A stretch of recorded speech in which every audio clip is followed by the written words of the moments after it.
Howdy friends, I'm Joel Empey. Welcome to another episode of Joel Empey Talks Mixed Martial Arts, and on today's episode we're going to look forward to UFC Tampa. We're going to take a look at some of the big fights on that card and talk about the weight cutting controversy that's been going on with Joanna for the last 48 or so hours.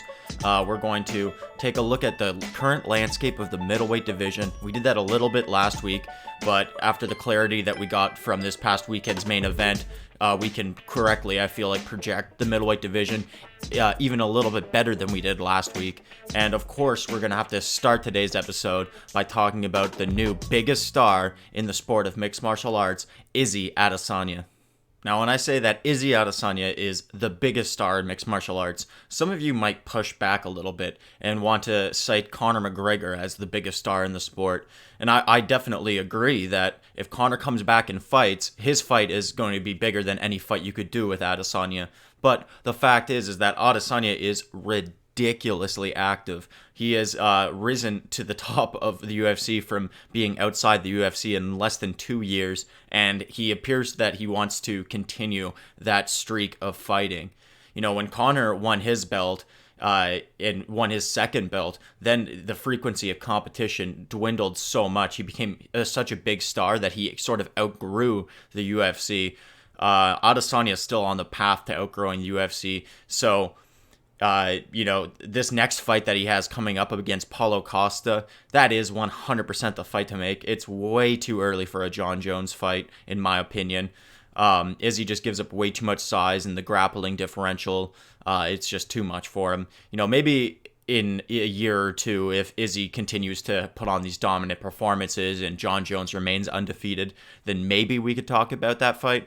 But for now, it's clearly Paulo Costa next, and the interesting thing about this fight is that both fighters are undefeated.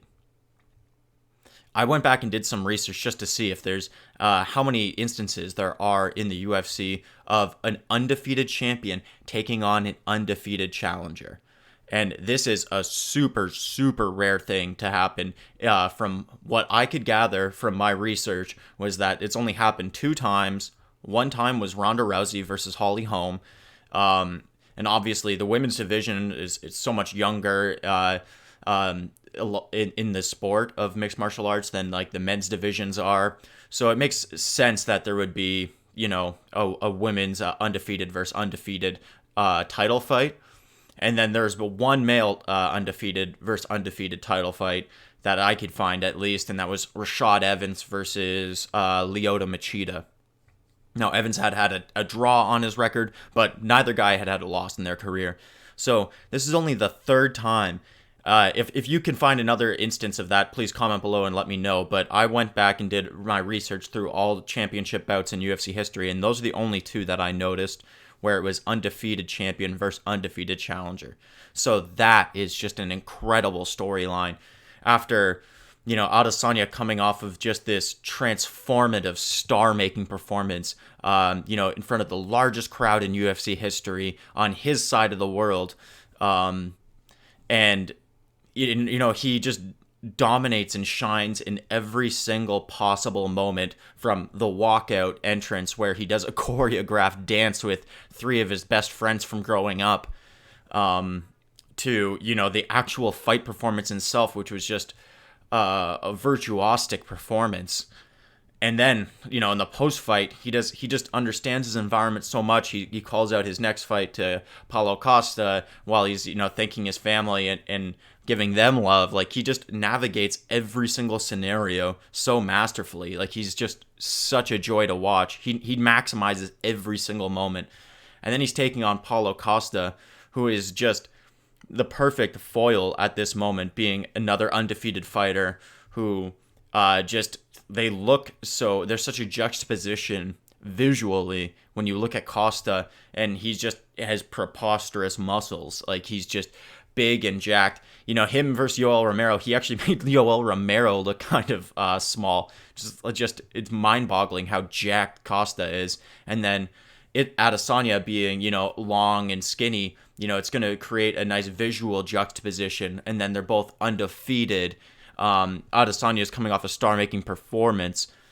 I think that there's going to be a lot of juice for this next fight, and this next fight, I believe Costa versus Adesanya is going to be Adesanya's big chance to break into the mainstream and to start to really make some ground, I should say, on where Conor McGregor's status is at. So like I said, I think that Adesanya is the biggest star in the sport right now, although if Conor comes back, he immediately can sell more. If Adesanya ever wants to get to the Conor level, he has to go out there and put on another dominant performance against an undefeated prospect like Costa. So I would say outside of the Tony and Khabib fight, Costa versus Adesanya is the number one fight that I want to see coming out of the UFC going forward. And it looks like we're going to be able to see it in the first quarter of 2020. And I just can't wait for that. Now, if you want to talk about who's the biggest winner from this dominant performance by Adesanya, obviously outside of Adesanya, the biggest winner from that performance is Kelvin Gastelum. You have to think that now Kelvin Gastelum went 5 hard rounds with Izzy, who's just this force of nature now, dominated the previous champion Robert Whittaker inside 2 rounds. Kelvin Gastelum went 5 hard rounds with him and actually hurt Izzy 2 times during those 5 rounds. So right now, Gastelum, in my opinion, is, in my opinion, the rankings should go like this. Like Izzy's the champ, then it's Costa, Gastelum, Cannonier, and then we'll go Whittaker, Romero after that. That's how I think the rankings should be. Costa's definitely got next, but Gastelum right now, having that claim that he went 5 hard rounds with the champion who looks like an unbeatable god out there right now. If Gastelum can get an impressive win against Darren Till, Gastelum is the clear next guy after Costa. So this just aids to my argument that I think that Cannonier versus Gastelum makes a lot more sense than Cannonier versus Romero, who's coming off of 2 losses, or Whittaker, who just got thoroughly dominated. So if Gastelum can get a dominant victory, like even if it's not a finish like a sub or a TKO, if it's like a fight of the night on the Diaz-Masvidal pay-per-view, then that's a good enough victory. Like even if it's a back and forth dogfight, fight of the night, that'll be prevalent enough in the fans' eyes on such a high profile card that Gastelum will still be in a position where he can call for that next top contender. So if Gastelum can beat Till convincingly, I think it's got to be Gastelum versus Cannonier for the next number 1 contenders fight. And if Till can beat Gastelum, a lot of people aren't going to agree with this, but if Till can beat Gastelum impressively, I really think that Till versus Cannonier makes sense for the next number 1 contender fight. Now, I know you're probably thinking that's just too fast for Till, it's too early, but the fact is that Till in his first fight is getting the number 3 ranked guy in Kelvin Gastelum. The UFC clearly likes to push Till fast. And if he beats Gastelum, Gastelum is the guy who went 5 hard rounds with the champ Izzy. If you beat Gastelum, and he's the number 3 ranked guy, I mean, you kind of deserve a number 1 contender fight, regardless if you don't have the body of work in the division that other people might have. You would have to say that Till, he came in, beat one of the top guys in the division. You would have to say that Till is one of the top contenders. So Cannonier versus Till you could do as the number 1 contender fight. I just think that a key element to a next number 1 contender fight is Cannonier's got to be in there. I think the winner of Gastelum versus Till makes the most sense. And the number 1 key is proximity to the next title fight. Like if you're Jared Cannonier, let's say, you want to make sure that you're fighting either the week before, the week after in a main event, or in a co-main event the week or on the same fight card as Adesanya and Costa. Like you want to have a really close proximity in terms of competition window to the champion in the championship fight, because then your win will be freshest on people's minds when they're thinking about the next contender. Also, competition wise, you're going to be on the same schedule as the champion, so you're not going to have that awkward situation where, am I waiting too long for a title fight? Should I take a fight in the interim? Or you have that thing where oh man, the champ is going to be ready to go in 2 months. I'm still a little banged up from my previous fight. Do I go even though it's premature and this could be my only chance at a title shot? If you're competing right at the same time, so like a week before, a week after, or on the same week as the champion, then you have the highest likelihood of your competitive windows aligning with one another for your next competition.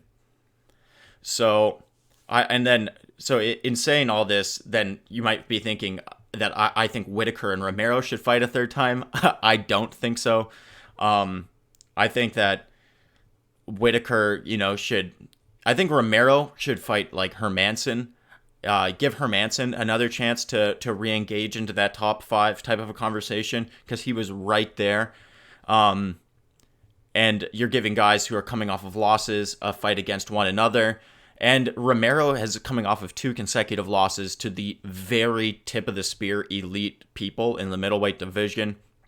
Let's have him go back one conceivable step. We don't know if Hermansson is a step back or if he is an elite contender.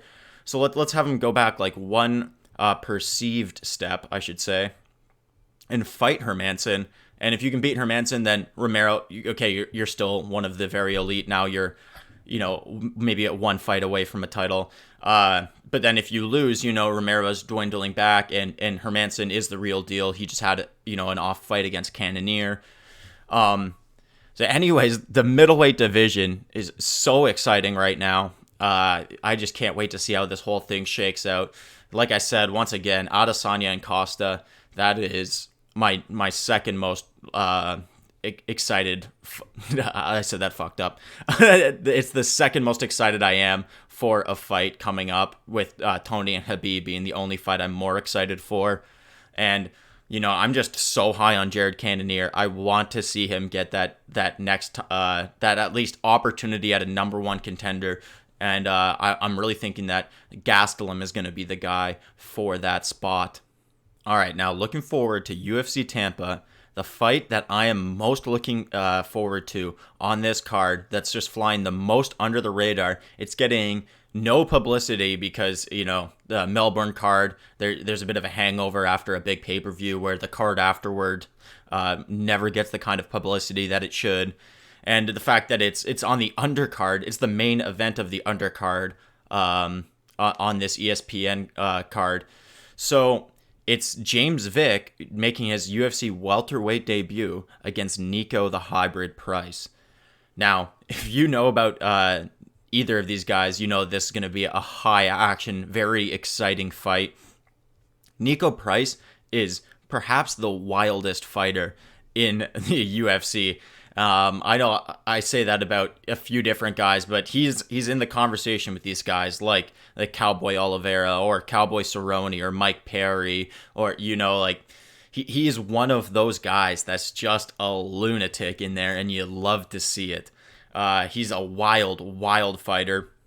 6-3 in his UFC career. He's got 4 wins by TKO, 2 wins by sub, 2 losses by TKO, and 1 loss by sub. So all 9 of his fights in the UFC have ended in some sort of a finish. So he is a kill or be killed fighter. He's going to go balls to the wall, and he is going to take it to Vick. And Vick, finally making his welterweight debut, he had such a great run at lightweight until he got to the very top of that division. And I think me, like a lot of people, really felt like he was probably cutting too much weight to get down to lightweight. James Vick, if you don't know, is a 6'3" guy. He was maybe the biggest lightweight that I've ever seen. Michael Chiesa, maybe they're in a conversation with each other, but he was just such an enormous lightweight. And in his last 3 fights at lightweight, he had 2 bad knockout losses, and it seemed like he wasn't covering his chin, and he got clipped really hard. But it did seem like, I should say, his chin might have been diminished from cutting all that weight. So it's going to be interesting to see if he's got a developed ability to take a punch at welterweight, or if maybe he'll be faster and be able to get out of the way more at welterweight because he's not diminishing his body. And since he is a former lightweight, maybe he's got a little bit more speed than some of these welterweights. I don't know if that's the case against Nico Price because he's just wild and fast and crazy. So I expect Vic to try to play the role of the Matador a lot more, while Price is obviously playing the role, very willingly playing the role of the bull in this one. So it's going to be about if Price can get in and land that big shot, because Vic is known for maybe not having the cleanest defense. He uses his length as defense quite a bit. Like he tries to use just the extension of his long arms to keep his and just shifting his core backwards, and that's usually enough for him to stay outside the range of shots because he's just so long. So I don't know if he's going to be able to play the Matador in this one and be able to land some of those nice either a nice knee up the middle with those tall knees, or be able to land one of those long arms as he's backing away, counter shot on Price. Or if Price is going to be able to get in there and land that TKO KO on Vic. All I know is in this one, I'm expecting a finish. I'm expecting at least a performance of the night for the winner in this one. If not, I'm expecting a fight of the night for both guys in this one. This is a hell of a fight. It's flying under the radar. You got to check this one out. And then in the co-main, there is one of the best stories in the UFC right now. Kron Gracie, son of Rickson Gracie, who, if you're familiar with MMA in MMA history at all, you obviously know about the Gracie family and how they were really paramount in the creation of MMA and in the UFC. And Rickson Gracie was known as the best of all of the Gracies. He was very commonly known as the best athlete, the best jiu-jitsu player. He was just all around. He was the strongest. He's just the best of all the Gracies. And his son, Kron Gracie, is currently 5-0 in his MMA career. He's 1-0 in the UFC, and he has that same kind of Gracie mystique surrounding him that his father did. His father legendarily claimed a record of over 400 wins and 0 losses in his life fighting. And it's a record that a lot of people, call crazy and whatnot, but it's also not really disputed. You've never really heard anybody come forward and say, hey, I beat Rickson Gracie one time in a fight, So there's a real mystique of unbeatability surrounding these guys. And Kron, in just his second UFC fight, has managed to get into a co-main event slot against one of the greatest featherweights of all time in Cub Swanson. Now, Cub Swanson has fallen out of the rankings on the UFC rankings. I don't think Cub's over the hill, though. I still think he is a game fighter with a lot of skills left in the tank. And this is just such an immense step up in competition for Kron Gracie. Like, it's unbelievable. But with that big risk comes a big potential reward. Because, like I said, there's that air of invincibility and mystique surrounding the Gracie names, and Kron specifically because he is Rickson's son and he hasn't lost in MMA yet. The reward, if Kron can beat Cub, that air of invincibility and that mystique of absolute greatness is going to just grow tenfold in the eyes of mixed martial arts media and mainstream fandom of the sport. Everybody's going to be talking about Kron like, oh my God, like if he can go out there and get an impressive submission victory, which is possible, then he's going to be only 1 or 2 fights away from a title shot as a 6-0 guy.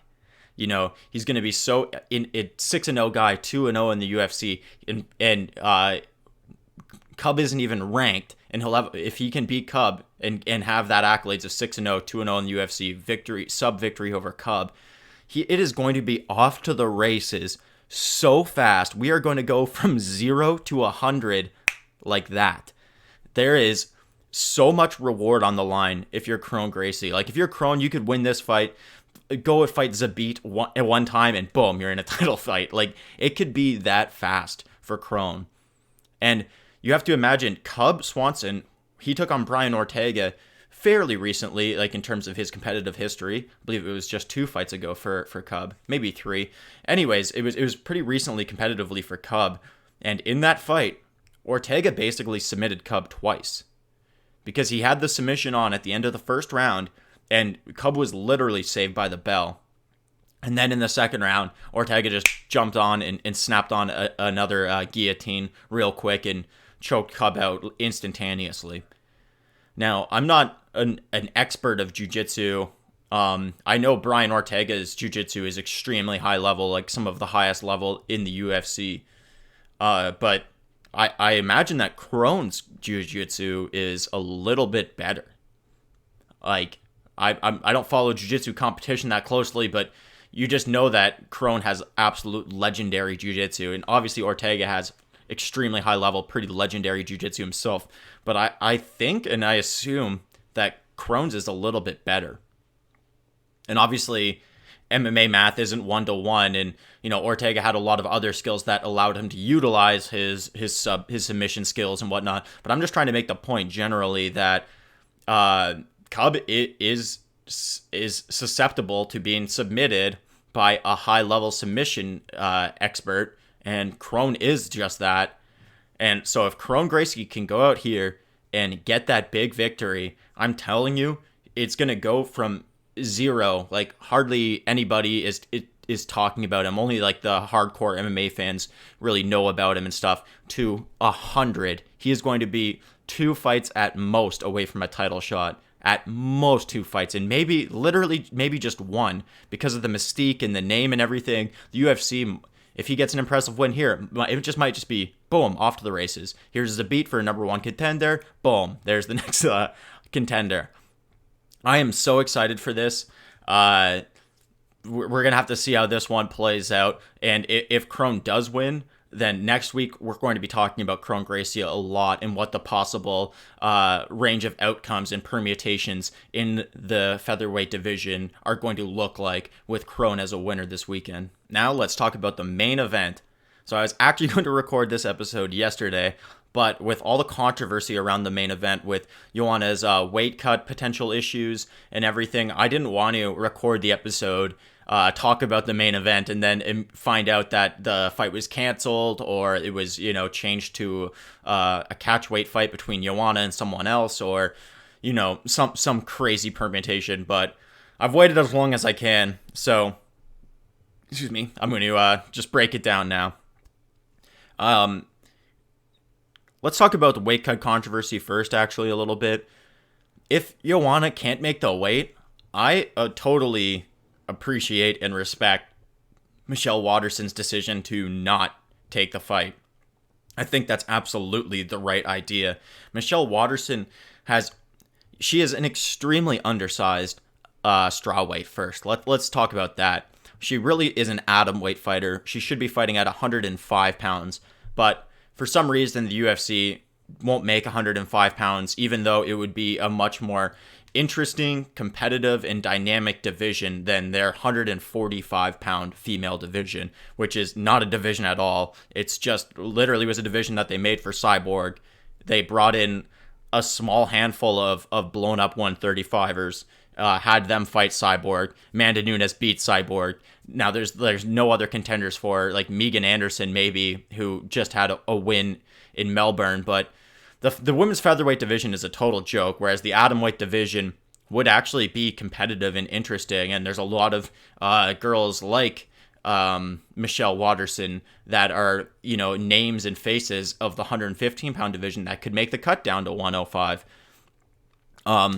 So for Waterson to not want to fight Joanna, who is an enormous 115-pound girl, if Joanna can't make the weight, I understand that perspective for Waterson. Like, she has worked so hard to get to this cusp where she's at a number 1 contender fight. And she wants to be that mom champ so bad. And you have to look out for number 1 in this sport. You're a team of 1 in MMA. You have to look out for what's best for you. So to take on an oversized, blown up Joanna, and it's not even an official strawweight bout, then like, why would you do it? What's the upside? I guess if you have a guaranteed title shot, if Waterson can get the UFC to give her an absolute guaranteed title shot if she wins, then I guess maybe you could consider it. But that's sort of where she's at if Joanna makes weight. So, like, it doesn't make a lot of sense. Now, I could also understand if she believes that she has if Waterson, that is, believes she has a better chance at beating Joanna than she does at beating, let's say, Andrade or Namajunas, like another girl that she would have to take on to get the number one contender spot, then I could understand maybe taking the fight for that reason as well. But, there's Tatiana Suarez sitting out there in the wings at 115 pounds. She's coming off of, she's got neck problems and stuff. So she's an X factor that can swoop in and steal that number one contender slot from you. So I understand Waterson needs to be cognizant of all that. But it doesn't make a lot of sense for her to fight Joanna. Joanna also, I've been hearing some people say, it's like a barstool topic and stuff, that is Joanna not able to make the weight because of a boob job that she had? Guys, if you're watching Joanna's Instagram or Facebook feed or whatever, you're noticing that she's posting a ton of bikini pictures. And the thing that's more eye-opening to me than Joanna's fake rack, for lack of a better term, is her musculature. Like, she is jacked right now, man. Like, she is looking just six-pack, bricked up. She looks jacked right now.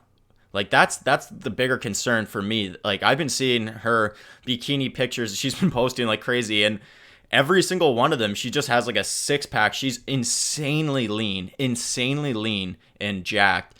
And that's been the concerning. I've actually been wondering if she was going to be able to make the weight this whole training camp, because all you see is pictures of her, and she's in a bikini, and she is jacked, man. Like, you've never seen her this jacked. She never has looked this jacked. USADA, stay away from Joanna, right, for a little bit. Take a cup of coffee on this one, USADA. I'm not saying I think one thing or the other about Joanna, but she is looking awfully jacked for a woman in her early 30s that has never really looked that jacked before. So yeah, like, why would you want to fight a girl who's so much bigger than you, so much more jacked than you, and she can't even make the weight for the division that you're trying to compete for a title in? Like, it doesn't make sense for Waterson. And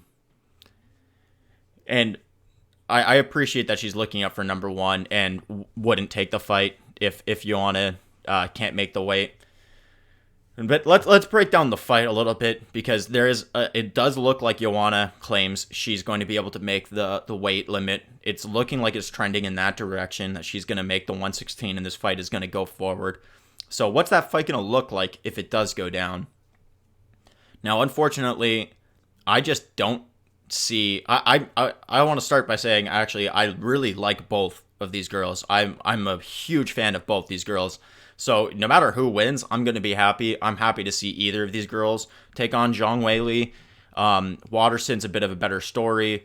But then Joanna, it would be just, that would be epic if it's old Joanna coming back in this one and she looks like a dominator again. Like, her versus Zhang Weili would be electric. But Joanna, I just don't see any way that Waterson can win this fight, ultimately. Joanna's length and her activity compared to how small in stature Michelle Waterson is, and Joanna's faster, she's quicker. Michelle's strikes come a little bit slower. She's just, not going to have the length or the reach to be able to land good shots on Joanna. Joanna's such a tactician at moving around, sticking behind her jab.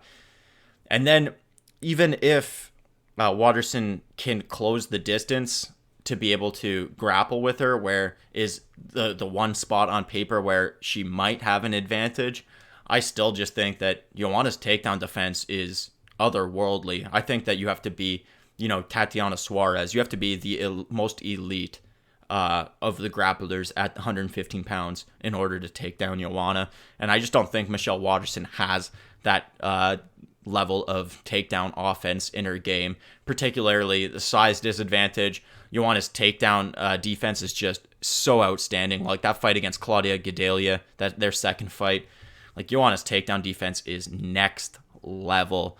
So I can't see Waterson being able to get inside and win in the striking. I can't see her being able to get in close and being able to win with her grappling.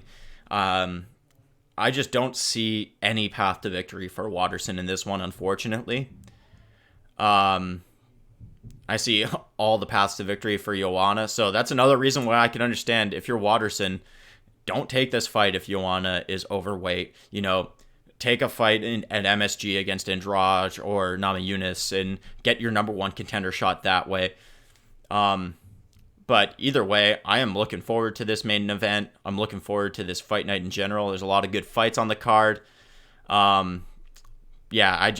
If Joanna and Waterson does go down, I just don't see any path to victory for Waterson. I would take Joanna by probably a mid-round TKO, like a round 3 TKO. Even if it's by decision, it'll be a dominant victory. All right, so that does it for today's episode of Joel Empey Talks Mixed Martial Arts. I hope you enjoyed the content today. Comment below if you have any inquiries or any thoughts about the fights this weekend or any of the things that I said during this episode. Please like the video if you did enjoy it. Please subscribe to the channel. I really appreciate those YouTube subs. And follow me on Twitter at MP Talks. You can see that down below. Now, until next time, cheers, friends.